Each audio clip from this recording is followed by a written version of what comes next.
তো সবাই লক্ষ্য করে দেখো এখন যে আমরা তড়িৎ রাসায়নিক কোষের গঠন এবং এর বিভিন্ন অংশ নিয়ে আলোচনা করেছি, কিভাবে হতে পারে সেগুলো আলোচনা করেছি, উপস্থাপনে আলোচনা করা হয়েছে। অর্থাৎ এতক্ষণ যে আমরা বিষয়গুলো তাত্ত্বিকভাবে বুঝলাম সেটাকে আমরা একটা চিত্রভিত্তিক ভাবে রিয়াকশন দিয়ে বোঝার চেষ্টা করবো, ঠিক আছে? তো এখন আমার এই অংশে তুমি দেখতে পাচ্ছ একটা তড়িৎ রাসায়নিক কোষ চিত্র অঙ্কন করা হয়েছে। তো বুঝতেই পারছি তড়িৎ রাসায়নিক কোষের চিত্রে একটি বক্স বা একটি কম্পার্টমেন্ট দেখেই বুঝতে পারছো এখানে এটা একটি সিঙ্গেল কম্পার্টমেন্ট সেল, আমরা আগের অংশে আলোচনা করেছি।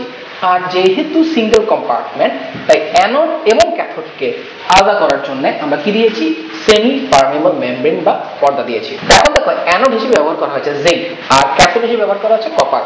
কেন আমরা এই দুটিকে নির্বাচন করলাম? এই কারণটা হচ্ছে ক্লাসিক, এটি হচ্ছে সর্বপ্রথম তৈরি করা একটা সেল, আদর্শ উদাহরণ। সেটা হচ্ছে তড়িৎ রাসায়নিক কোষ বলতে মূলত গ্যালভানিক আর ভোল্টাইক সেল বলে, কারণ এর আবিষ্কারক হচ্ছে এই দুজন বিজ্ঞানী।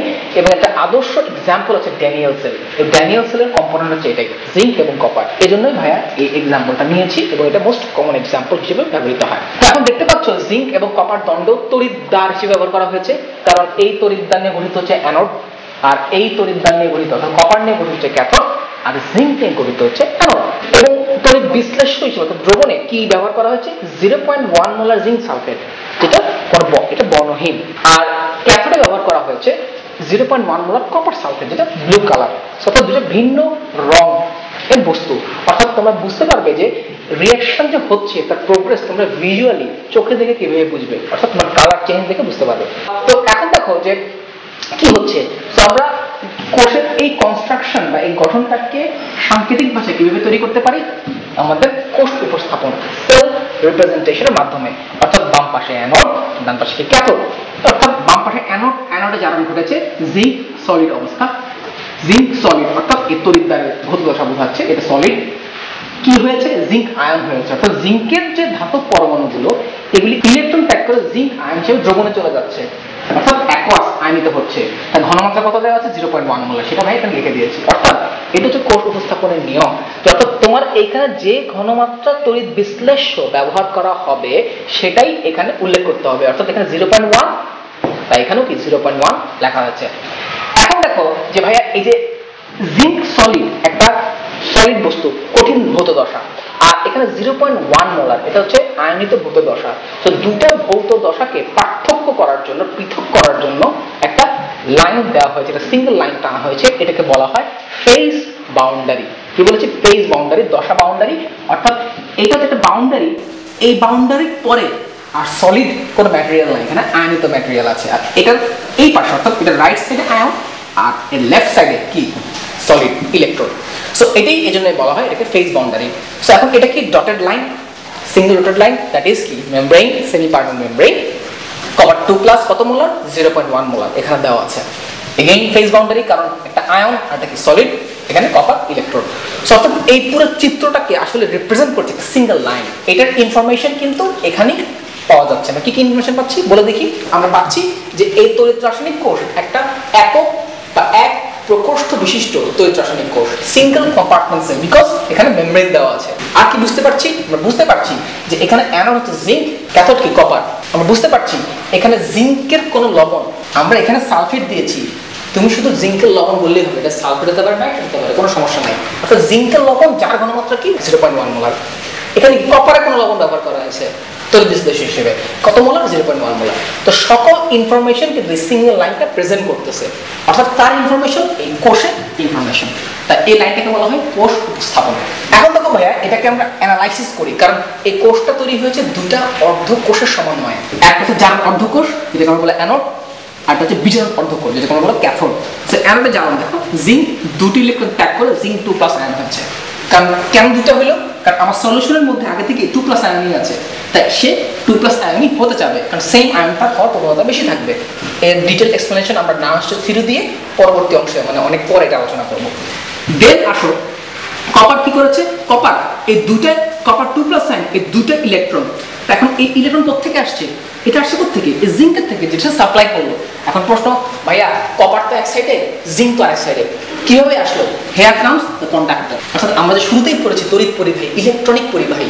সো এখানে যে ওয়্যারিং করা আছে কপার ওয়্যারিং, এই কপারের তার দিয়ে আসলে ইলেকট্রনটা প্রবাহিত হয়ে সে কি কপার এই ইলেকট্রনে এসে পৌঁছায় এবং এর সন্নিহিত আয়নগুলো ইলেকট্রনগুলো গ্রহণ করে সে কিসে কনভার্ট হচ্ছে? কপারে পরিণত হচ্ছে। এবং এই যে রিয়াকশনটা হচ্ছে, প্রোগ্রেস হচ্ছে, তুমি কিভাবে বুঝবে? কারণ এই রিয়াকশনের প্রোগ্রেসের সাথে সাথে কি হচ্ছে, কপার আয়নগুলো কপার আয়নের সঙ্গে দ্রবণে কমে আসতেছে, তাই না? কমে আসতেছে, অর্থাৎ কমে আসার ফলে এর কালার ব্লু কালারটা আস্তে আস্তে ফেড হয়ে যাবে। অর্থাৎ এই রিয়াকশন যে হচ্ছে তুমি জাস্ট এর রংটা পর্যবেক্ষণ করেও বুঝতে পারবে। সো এই হচ্ছে আমার জারণ বিক্রিয়া, এই হচ্ছে আমার বিজারণ বিক্রিয়া, দুটিকে মিলে আমার এই হলো কোষ বিক্রিয়া। ঠিক আছে? সো এটা কিন্তু তোমাদের পরীক্ষায় খুবই গুরুত্বপূর্ণ একটা প্রশ্ন। তোমাদের একটা কোষ দিয়ে দেওয়া হবে, এই কোষকে দেখে, এই কোষকে বুঝে তোমাদের এই ইনফরমেশনগুলো তোমাদের লিখতে হবে। অর্থাৎ এই কোষ কিভাবে উপস্থাপন করা যায়, এর বিভিন্ন অংশের পরিচয় কি, এবং এখানে কি কি বিক্রিয়া হচ্ছে, অর্ধ বিক্রিয়া এবং কি পূর্ণ কোষ বিক্রিয়া। So this is complete cell reaction. আচ্ছা, এখন হচ্ছে আসল পার্ট, যে পার্টটাই আমরা আসতে চাচ্ছি। অর্থাৎ ভাই আমরা তো রিঅ্যাকশন পড়লাম, আর আমরা তো পড়েছি তো রাসায়নিক কোষের মূল কাজটাই হচ্ছে chemical reaction, redox chemical reaction তৈরি করবে কি ইলেকট্রিক্যাল এনার্জি। তো অর্থাৎ এই রিঅ্যাকশনের ফলাফল আমরা কি পাবো, আমরা এনার্জি পাবো। তো যেহেতু কোষে এনার্জি তৈরি হচ্ছে, অর্থাৎ কোষে বিভব তৈরি হচ্ছে, তাই আমরা কি বলবো, তড়িৎ কোষ বিভব। অর্থাৎ আমার তড়িৎ রাসায়নিক কোষে যে বিভব তৈরি হয় সেটাকে আমরা বলবো তড়িৎ কোষ বিভব। এটা হতে পারে সিঙ্গেল কম্পার্টমেন্ট, হতে পারে ডাবল আর ট্রিপল কম্পার্টমেন্ট। সো এই কোষ বিভব কিভাবে তৈরি হচ্ছে দেখো, অ্যানোড, অ্যানোডের বিভবকে কি দ্বারা প্রকাশ করছি, ই নট অক্স অ্যানোড। কেন? কারণ অক্সিডেশন কোথায় হয়, অ্যানোডে হয়। দেন এখানে কি ক্যাথোড, কি লিখছি, ই নট রেড ক্যাথোড। সো অর্থাৎ ক্যাথোডে কি হচ্ছে, রিডাকশন হচ্ছে। সো এখন দেখো অ্যানোডের অক্সিডেশন পটেনশিয়াল জারণ বিভব, ক্যাথোডের বিজারণ বিভব। সো অর্থাৎ এই দুই বিভব মিলে আমরা কি পাচ্ছি, কোষ বিভব। সো আমরা এভাবেও বলতে পারি না যে এটা হচ্ছে জারণ বিভব, এটা কি বিজারণ বিভব। সো দুইটাকে মিলে আমরা কি পাবো, অ্যাকচুয়ালি কোষ বিভব, কারণ জারণ বিজারণ মিলেই তোমার কোষটা হচ্ছে। সব হ্যাঁ লিখেছে দেখো, E naught cell equal to E naught ox anode plus কি ই নট রেড ক্যাথোড। তো এক্ষেত্রে একটা বিষয় উল্লেখ্য যে এই নট সাইন তার উদ্দেশ্য হচ্ছে, এই নট সাইন দ্বারা মূলত বোঝায় আদর্শ অবস্থা। সো ভাইয়া আসলে কন্ডিশনের সাথে এক্সাক্ট ম্যাচিং নেই, বাট আমি জাস্ট তোমাদের বোঝানোর জন্য কথাটা বলেছি। এটা ই নট হতে পারে, ই নট ছাড়াও হতে পারে, সিম্পলিফাই করতে বোঝানোর জন্য যে এটা নর্মালি বোঝানো হয় আদর্শ অবস্থা। তো আদর্শ অবস্থা মানে হচ্ছে এখানে টেম্পারেচার হবে 25 ডিগ্রি সেলসিয়াস, প্রেসার হবে 1 অ্যাটমসফিয়ারিক প্রেসার, আর ঘনমাত্রা হবে 1 মোলার কনসেন্ট্রেশন। অর্থাৎ এখানে তো ভাই 0.1 মোলার ব্যবহার করেছে, ঠিক আছে? তো যদি এইটা 0.1 না হয়ে 1 মোলার কনসেন্ট্রেশন হয় তাহলে এই লেখাটা এক্স্যাক্টলি কারেক্ট আছে, ঠিক আছে? তো অর্থাৎ এখানে যদি 1 মোলার আমি কনসেন্ট্রেশন ব্যবহার করি তড়িৎ বিশ্লেষণ, যদি 25 ডিগ্রি সেলসিয়াস এর টেম্পারেচার হয় এবং প্রেসারে 1 অ্যাটমসফিয়ার, তাহলে এই ইকুয়েশনটা কার্যকর হবে। এটা আদর্শ অবস্থায়। তোমাদের প্রশ্ন আসতে পারবে অনাদর্শ অবস্থায় কি হবে, সেটাও আমরা পরবর্তীতে আলোচনা করব। বাট এই পর্যন্ত এতটুকুই আলোচনা, যে মূল যে বিষয়টা, একটা তড়িৎ রাসায়নিক কোষ দেখে আমরা কি কি ইনফরমেশন পেতে পারি, ওই তড়িৎ রাসায়নিক কোষটা কিভাবে হয়েছে, কোন রিঅ্যাকশন হচ্ছে, কে ক্যাথোড কে অ্যানোড, কোষ বিক্রিয়া কি, এবং এর দ্বারা সৃষ্ট বিভবের পরিচয় আমরা জানলাম, ঠিক আছে? সো অর্থাৎ এখন পরবর্তী অংশগুলোতে আমরা দেখব যে এটা যেমন বাইরে দেখলাম সিঙ্গেল কম্পার্টমেন্ট, তারপর অংশ দেখবো কিভাবে ডাবল কম্পার্টমেন্টে এটাকে রিপ্রেজেন্ট করা হয়, ঠিক আছে? সল্ট ব্রিজ দিয়ে। এখন সল্ট ব্রিজ দিয়ে আসলে খুবই সিম্পল, বেশি কিছু করতে হবে না, কষ্ট। চিত্র কি হবে তোমরা আগে দেখেছো, দুইটা বক্স হবে, এবং দুইটা বক্স যদি হয় তাহলে আমার চেঞ্জটা কি আসবে, এই জায়গায় চেঞ্জটা চলে আসবে। সো অর্থাৎ তখন আমরা দুইটা পূর্ণ লাইন দ্বারা এটাকে প্রকাশ করবো, ডাবল লাইন দ্বারা প্রকাশ করবো, this is called salt bridge. So তখন চিত্রটা কি হবে, ডাবল বক্স হবে। সো পরীক্ষা দুটোই কিন্তু আসতে পারে, তোমার মেমব্রেন দিয়ে আসতে পারে সিঙ্গেল কম্পার্টমেন্ট, আবার সল্ট ব্রিজ ডাবল কম্পার্টমেন্ট দিয়ে আসতে পারে। সো বাদ বাকি সব কিন্তু ঠিক আছে, শুধু সল্ট ব্রিজ দেওয়ার ফলে এখানে সিঙ্গেল জায়গায় ডাবল কম্পার্টমেন্ট হতে হবে। আশা করি তোমার বিষয়টা বুঝতে পারবে, কারণ এটা খুবই ইজি একটা ব্যাপার, ঠিক আছে? সো এখানে ভাই আলোচনা এখানে কমপ্লিট।